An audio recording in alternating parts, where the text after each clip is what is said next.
এটা আমার সেকেন্ড বছর এখানে।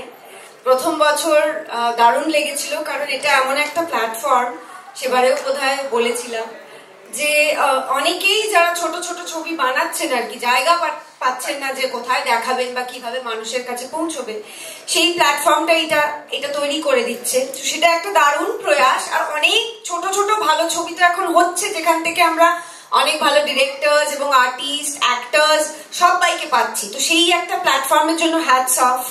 এবং সেই কারণেই বোধহয় আরো সেকেন্ড বার আসা, কারণ এই প্রয়াসটা দারুণ।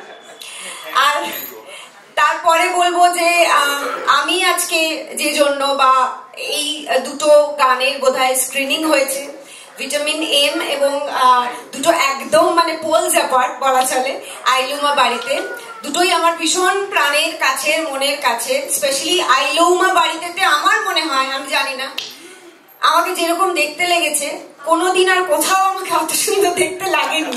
তো থ্যাঙ্কস টু মাই টিম। মানে আমি আইলৌমা বাড়িতে জন্য অনেক জায়গায় অনেক দর্শকের তো প্রচুর ভালোবাসা পেয়েছি, পুরস্কারও পেয়েছি, কিন্তু আজ বলছি যে এটা আমার টিম ছাড়া তো কোনোদিন, মানে কোনো কাজই টিম ছাড়া সম্ভব হয় না। আজকের পুরস্কারটা আমার মনে হয় আমার টিমকে আমি ডেডিকেট করলাম। Thank you so much.